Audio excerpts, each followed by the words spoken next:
When we allow our dreams to pull us, they unleash a creative force that can overpower everything in our way. To unleash this power, though, your dreams must be well-defined.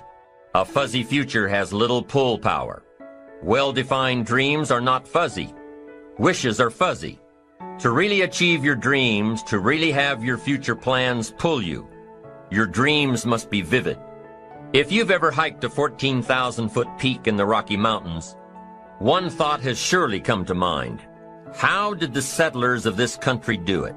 How did they get from the East Coast to the West Coast? By foot.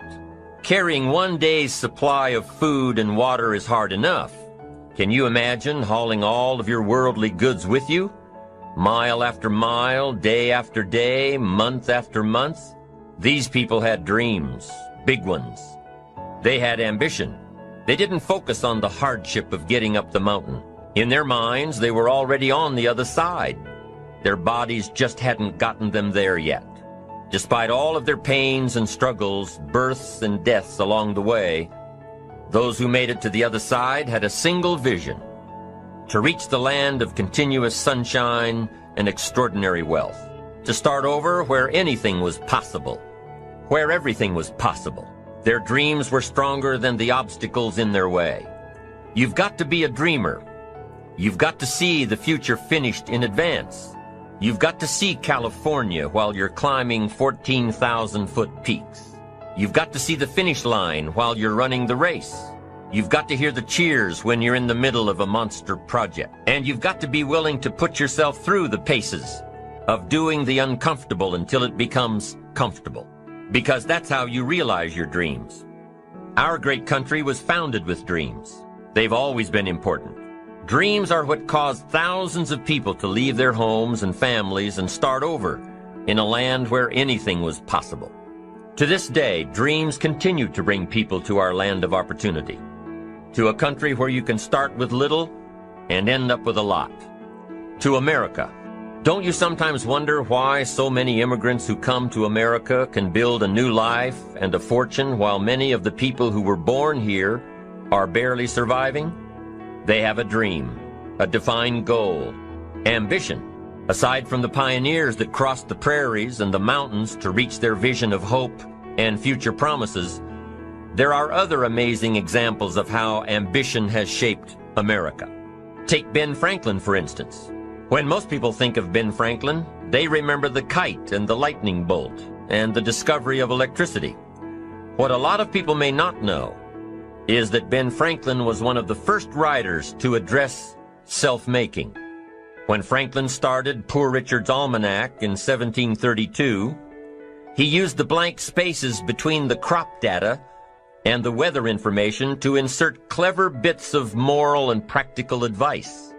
I'm sure you've heard the saying, fish and company start to stink in 3 days. Well, that was one of hundreds of Ben Franklin's comments on life. Another was, diligence is the mother of good luck. You know, it's amazing how hard-working, smart-working people have all the luck. We sometimes hear of a brand new musical group, an overnight success. They must have been in the right place at the right time, knew the right people, had a friend to help them out. Everybody in your life will have a turn-back moment. No matter who you are, you're going to have such a period in your life where it seems like it's not working. You're going to have doubts, you're going to have a lot of trials and tribulations and challenges, and everybody has what's called a turn-back moment. You always have a moment in your life where the direction you're going, you will have to make a decision to keep going or you turn back. The sad thing is, the average person turns back. But think about this. If you're going somewhere and you turn back, you can never get there.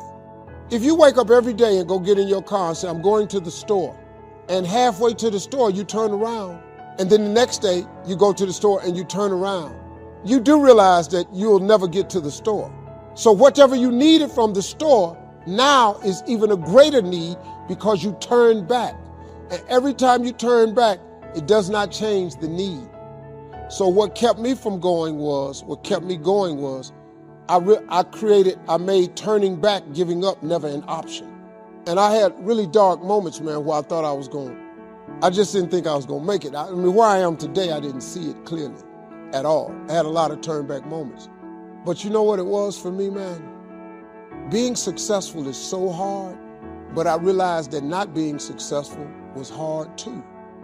The difference between not being successful hard and trying to get successful and hard, if you're trying to get successful and it's hard, at least there's some payout. There's a payoff. If you hang in there, there's payoff. When you're not successful, it's hard. It's hard not having money. It's hard never knowing how to come up with your mortgage and your bond and your rent and your let. It's hard not knowing that. How you gonna feed your children? How you gonna pay your bills? It's hard, ain't it? So if it's hard that way, and it's hard being successful, I might as well deal with how hard it is to be successful, because at least one day that could be a payout. If you just stay in the hard part of life of not being successful, ain't no payoff.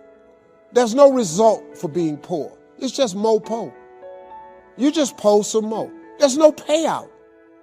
Just make the decision that you're not going to be poor anymore. You have the right. Don't matter how you were born. I was born very poor. My father made $5 a day, $5 a day. We had 5 children. Stop coming up with excuses. Don't give yourself permission to continue to live a small life. You can't fit a big dream into a small life. Give yourself permission to go for it, to test yourself, to challenge yourself, to live full.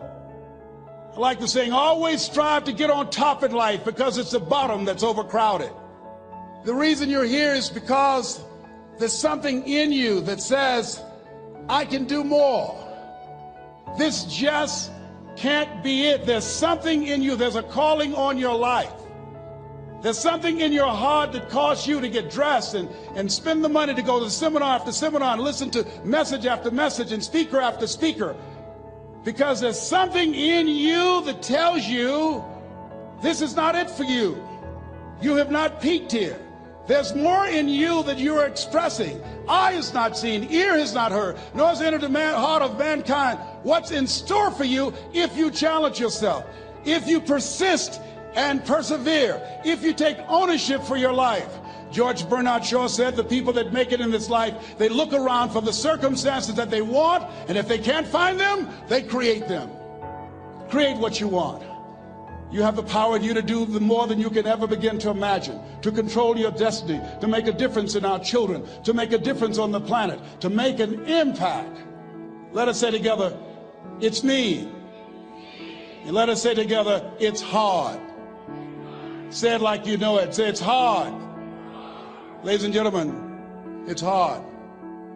There are people who have seen their retirements taken away from them by the corporations that they work for. They were within 2 or 3 years of retiring, and they had it taken from them. The #1 entrepreneurs in this country now are senior citizens. The #1 employer, #2, McDonald's and Walmart. And there's nothing wrong with those jobs. I guarantee you those people did not have a plan to end up living their lives at the end of life with those types of jobs. And they didn't have a plan like you have, and while you're investing in yourself, not to.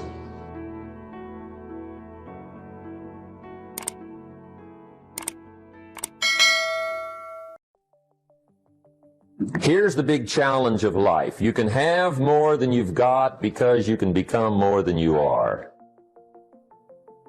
That's the challenge. And of course, the other side of the coin reads, unless you change how you are, you'll always have what you got. I have found in my experience that income does not far exceed personal development. Now, sometimes income takes a lucky jump, but sure enough, unless you grow out where it is, it'll usually come back where you are. Life has strange ways.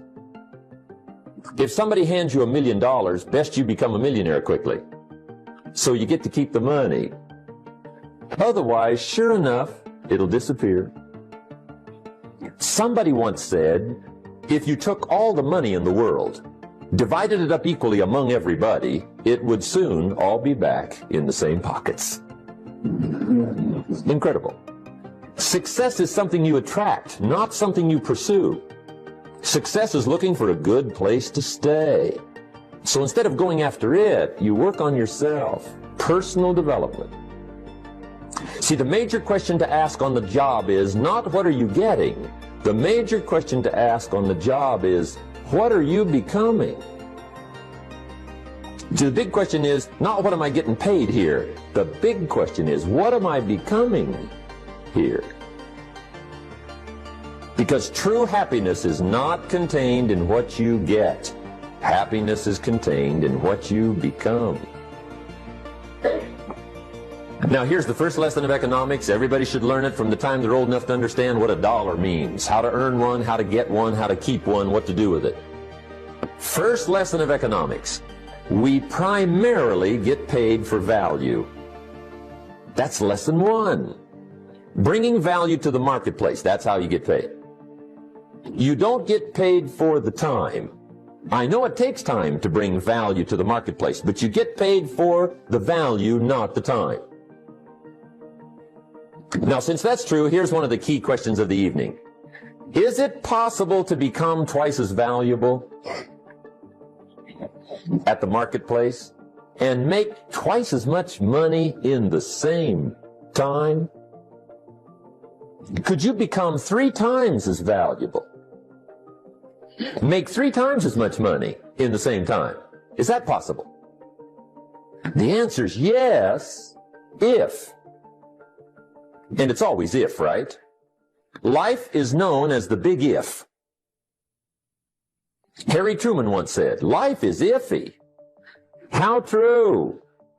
And here's the big if we're going to consider it tonight. It's possible to do much better at the marketplace if you go to work primarily on yourself.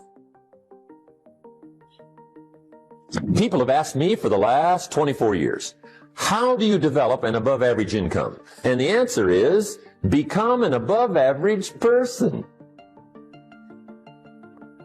Develop an above average handshake. Some people want to be successful, they don't even work on their handshake. As easy as that would be to start on. They let it slide, they don't understand. Develop an above average smile. Develop an above average excitement. Develop an above average interest in other people.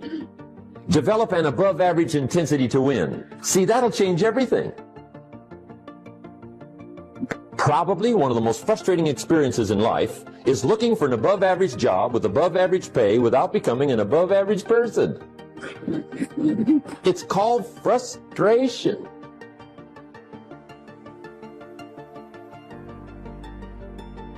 And Mr. Schoaf gave me probably the greatest clue he gave me when I first met him.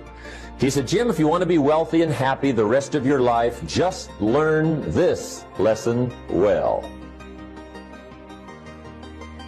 He said, learn to work harder on yourself than you do on your job.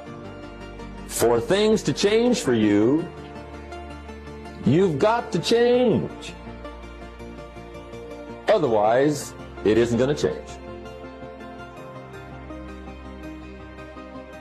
And whether I'm talking to high school kids or business executives, my message is always the same. And it goes like this.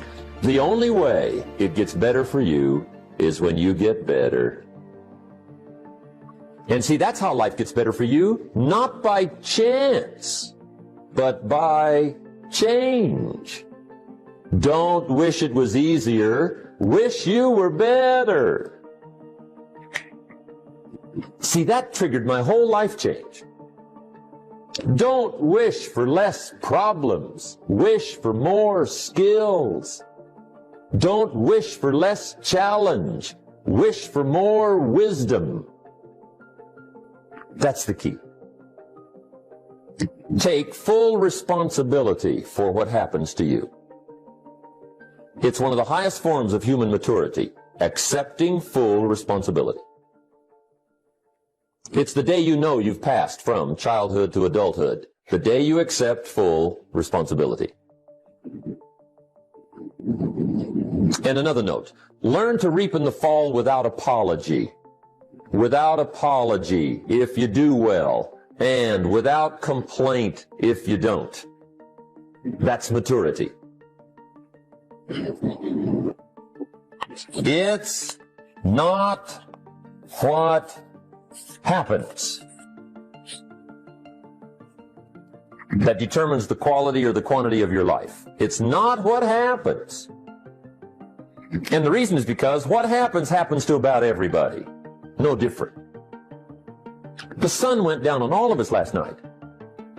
A common event, a happening. And I found out that the same things can happen to two different people. One gets rich and one stays poor. Why is that? It's because it's not what happens, but rather it's what you do that changes everything. So that's a key phrase. It's not what happens, it's what you do. What happens is about the same. You might put that in parentheses here. Same. What people do, that's what's different. Somebody says, yeah, but you don't understand the disappointments I've had. Come on. Everybody's had their share. Disappointments are not special gifts reserved for the poor. Everybody has them. The difference is what you do about it. It's not the weather. I used to blame the weather, and I discovered it rains on the rich. So see, that won't help. Two men wake up one morning, there's a rainstorm on. One of them looks out his window, sees the rainstorm, and he says, wow, what a storm. With weather like this, they can't expect you to go out and make sales. He stays home. Same morning, the other guy looks out his window, sees the same storm, says, wow, what a storm. But he says, you know what, with weather like this, what a great day to go out and make sales. Most everybody will probably be home, especially the salesman.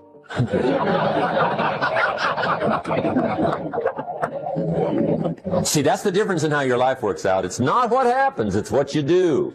So here's one of the key questions of the evening. Starting tomorrow, what are you going to do that'll make a change in your life's direction? Good question. What are you going to do starting tomorrow that'll make a difference? Now see, if you don't do something starting tomorrow that'll make a difference, guess what? It's gonna be the same. And see, that way you can guess what the next 5 years are going to be like. Look at the last 5. Because the next 5 are going to be like the last 5 unless you, major key, tomorrow, change it all. Or change a little, or change something, or don't change. It's choice time. You can do whatever you want. But it's nice to know any day you wish you can change your whole life. What can you do starting tomorrow that'll make a difference? Good question. What can you do with economic chaos, massive disappointment? What can you do with a broken heart? What can you do when it won't work? Good question. So if I had a word with you tonight, one-on-one, just you and me, I think my personal advice to you would be, reach down inside of you and come up with some more of those remarkable human gifts. They're there, waiting to be utilized. And then change anything for you want to change. And I challenge you to do that because you can change. If you don't like how it is for you, change it. If it doesn't suit you, change it. If it doesn't please you, change it. If it isn't enough, change it. And I challenge you to do that because you can change. See, you don't ever have to be the same again after tonight, only by choice. Major step to human progress, discipline. If there's one thing to get excited over, that's it. Get excited over your ability to make yourself do the necessary things. What could you make yourself do starting tomorrow that would change it all? No, tell it. Now see, that's exciting. On any given day, you can massively change the direction of your life. Murder is a clear example that any one person on any given day can forever alter the course of their life. It just happens to be a negative act. But just as sure as you can commit a negative act, you can also commit a positive act and forever alter your life whenever you wish. Now that's exciting. And whatever that act might be that changes your life.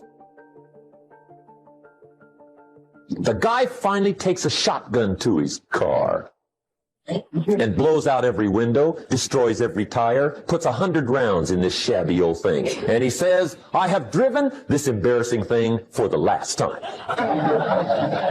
And not only will I never drive it again, nobody else will ever drive it again.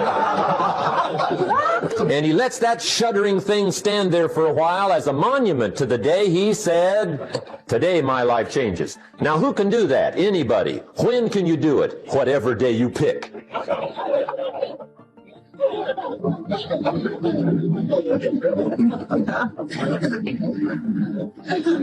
Now here's the key to discipline.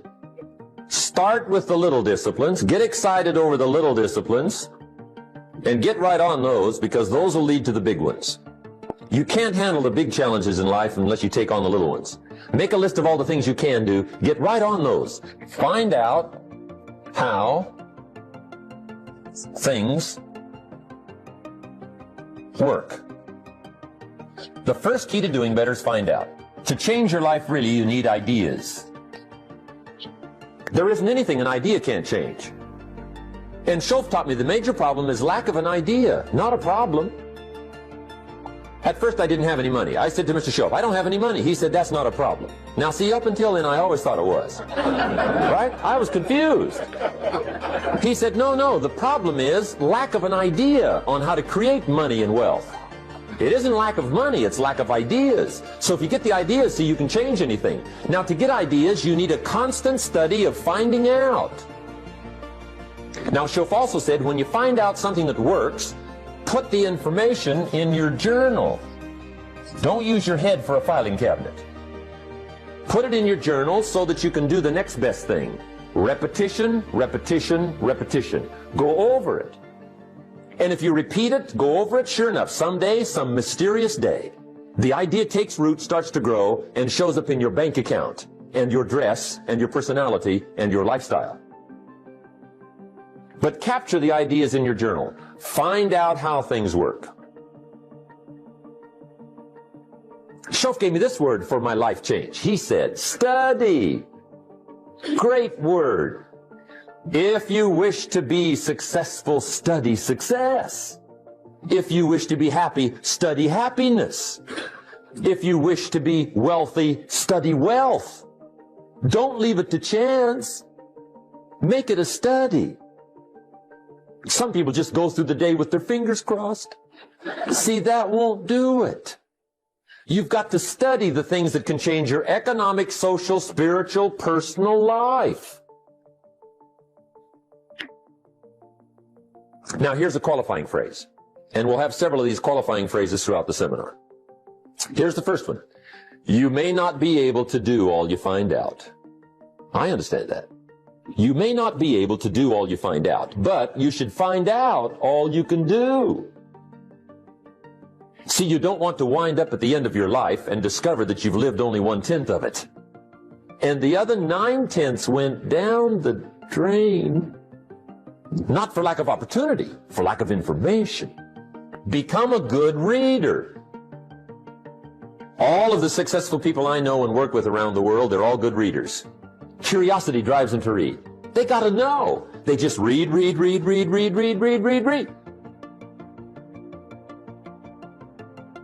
Become a good reader. Now that's my opinion. Listen to the other lecturers and listen to me and make up your own mind. Don't be a follower. Be a student.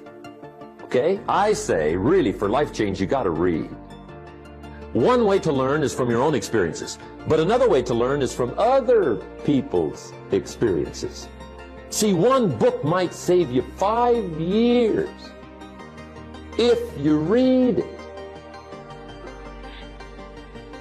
Did you know there's books on how to be stronger, more decisive, be a speaker, be a leader, have a better effect on other people, develop your personality? Did you know there's books on that? And people don't read them? How would you explain that? and they can read.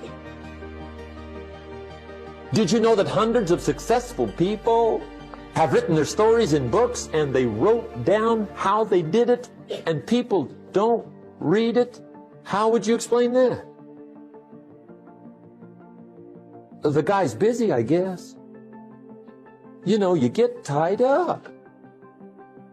The guy says, well, yeah, you work where I work, but the time you struggle home, it's late. You got to eat a bite of supper, watch a little TV, get to bed. You can't sit up half the night reading. And the guy's behind on his car payment. Good worker, hard worker, sincere. But you got to be better than sincere and work hard. Otherwise, at the end of your life, you'll wind up cold, stony broke. You got to be better than a good worker. You got to be a good reader. To the pessimist, the glass is always half empty. To the optimist, the glass is half full. Why would the same measure affect people two different ways? Answer: it all depends on how you look at it. Our lives are mostly affected by the way we think things are, not the way they are. The way we think they are affects us most. There's a subject we don't have time to get into tonight called better thinking habits. One of the major things Shove taught me when I met him, he said, poor thinking habits keeps most people poor. Not poor working habits. Most people work hard, but they don't think hard. And Shove taught me that the mind is like a factory, a mental factory. And whatever you think about all day long pours ingredients into this mental factory. And that's what builds the economic, social, financial fabric of your life. He quoted me a Bible phrase that says, as you think, so you become. How awesome. When he talked about poor thinking habits, he had me. I used to start the day reading the morning newspaper. I mean, you can believe that or not. I'd get a cup of coffee and read the paper. I'd load up on wars and riots and murders and stabbings and killings and bank robberies and muggings and car wrecks and tragedies. I'd even read the back pages. I seem to like that stuff for some weird reason. I'd load up on all that, and then I'd start the day. You can imagine the kind of days I used to have. You walk around on your financial knees. They call you economic peewee.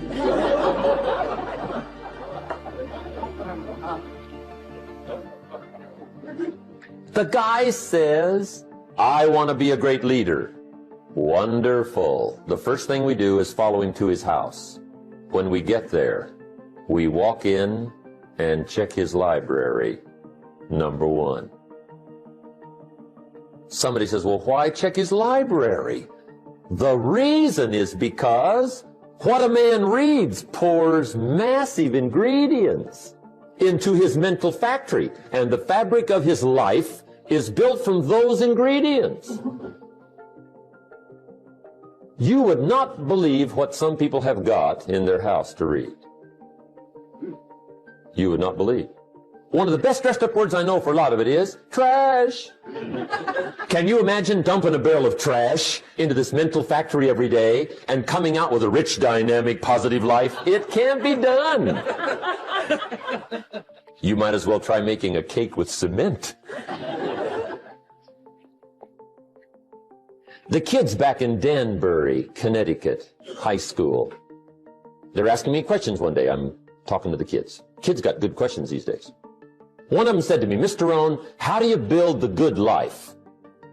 I said, it's simple.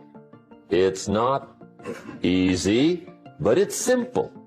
Here's how you build anything. Select the right ingredients, keep out the wrong ingredients, and it starts with thought.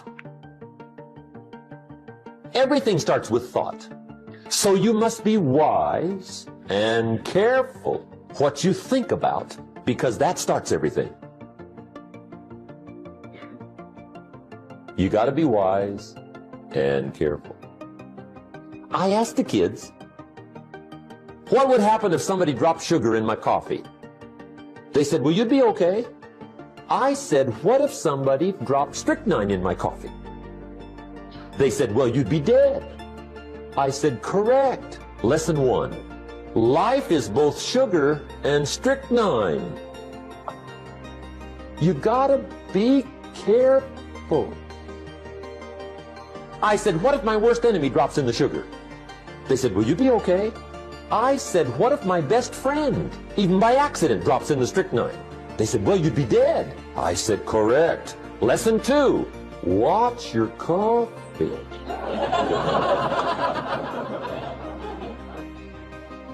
You got to be careful. See, it doesn't matter who hands you the bad stuff. It doesn't matter where you get the bad stuff. It'll still do its damage on your bank account, wherever you get it. Mr. Schoaf gave me one of the greatest phrases when I first met him when he said, "Jim, every day stand guard at the door of your mind." How important. Stand guard at the door of your mind. And you decide what goes into your mental factory. Don't let anybody just dump anything they want to in your mental factory, because you've got to live with the results. Hi, welcome back to Mind Control, where we inspire and motivate you. Hope you enjoy the video. That's major time. And if you took a look, if you're in sales and you took a look at a week, you'd say, "My gosh, I'm spending 90% of my time on the minor stuff and so little time on the major stuff in the presence of." How many hours in the presence of in my day? How many hours in the presence of during my sales week? Because the time that really counts is in the presence of. Majors and minors. Here's another key time management essential. Don't mistake movement for achievement. It's easy to get faked out by being busy.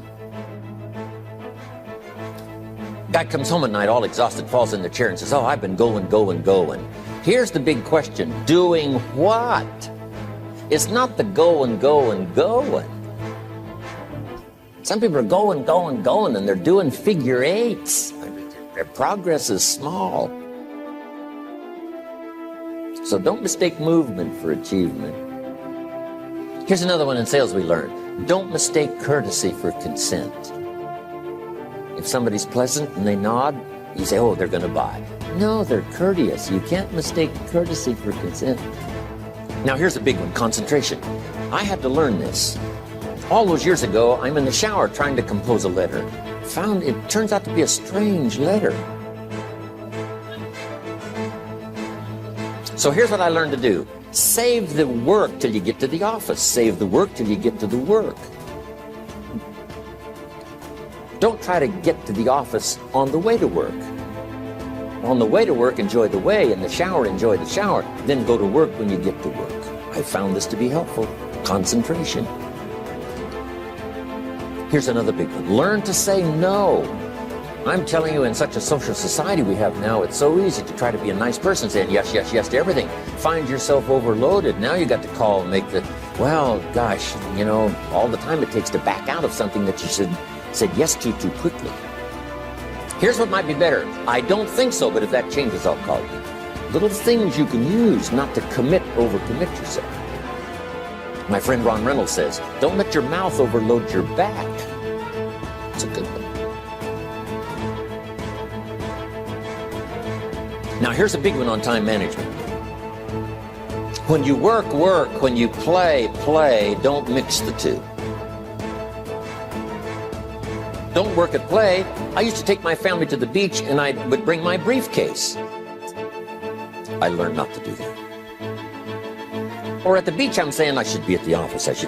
Now my family's upset because I'm at the beach and I'm thinking office. Now when I'm at the office, I'm thinking what? I got to get my family to the beach. So things are not going too well at the office because I'm thinking beach, and things are not going too well at the beach because I'm thinking office. Here's what I learned to do. At the beach, be at the beach. At the office, be at the office. When you work. When you play. Don't mix the two. Don't work at play. Now here's one of the most important ones. Don't play at work. work is too serious. You don't want the reputation of being the office joker. It's not a good one. Yes, there's time for some pleasant stories. Yes, there's time for a little humor. Yes, best if it's a happy office, of course. But I'm telling you got to be serious about work, because you're parting with a piece of your life for the work you do. Your work costs you a piece of your life. Here's what it's called: serious business. Not grim, not unhappy, but serious. See, don't play at work. The old expression, I don't think we use it anymore: horse around at the office. Play around, play jokes, play tricks. No place, not at the workplace. At the beach, yes. At the bar, yes. Someplace, not at work. You've got to treat work with all due conservative caution, because it's leading you to your future. Here's another key phrase: all work is good. You may not like your job, but if it's the stepping stones to get you to where you want to go, you got to appreciate your job. You don't have to have a passion for your job. Here's the ultimate passion: a passion for incredible success in every department of my life. That's the passion.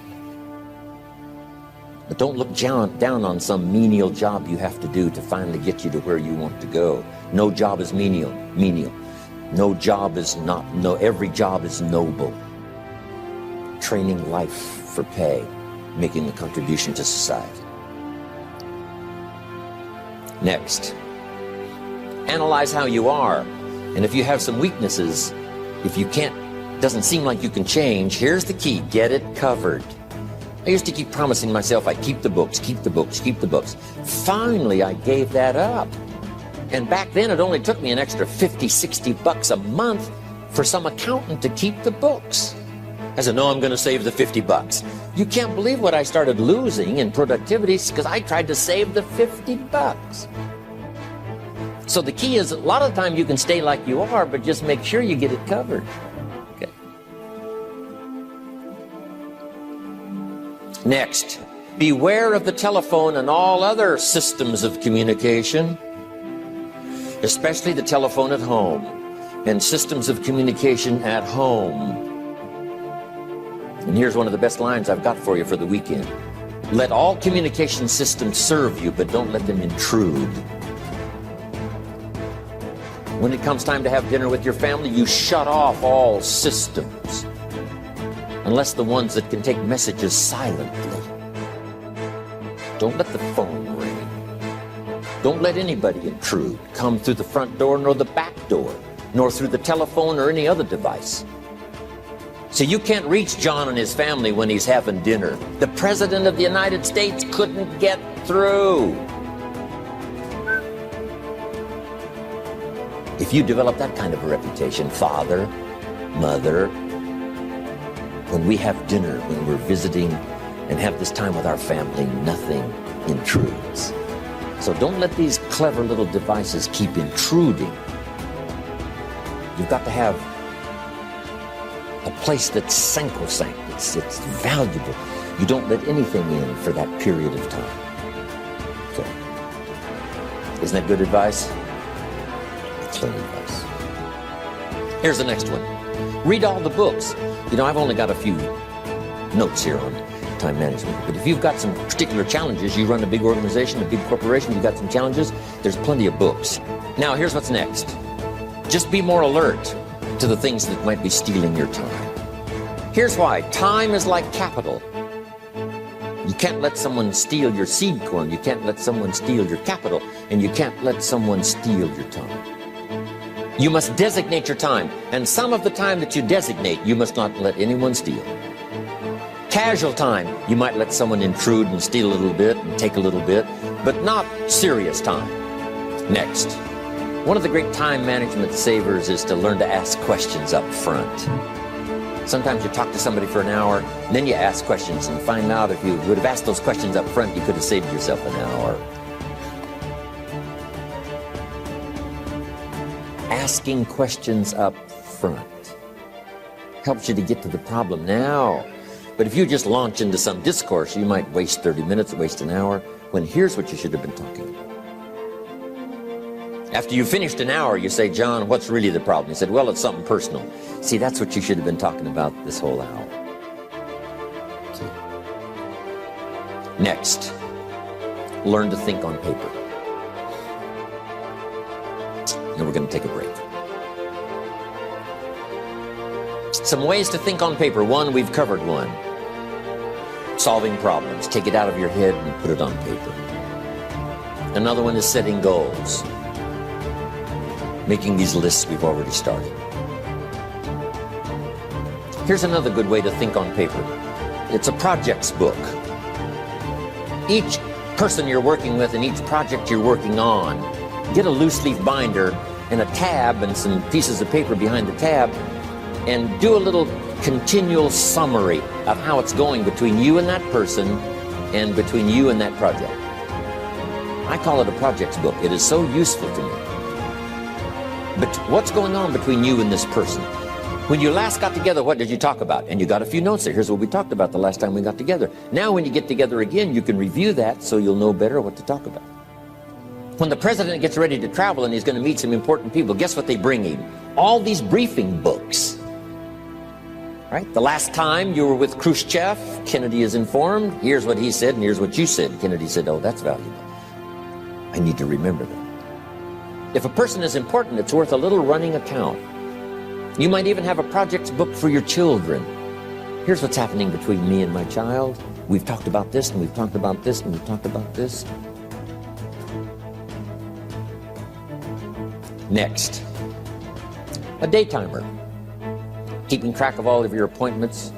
You know, mine is all filled with, when to catch an airplane and when to do a seminar and when to sit down and have a conference, all the rest. Next is a game plan.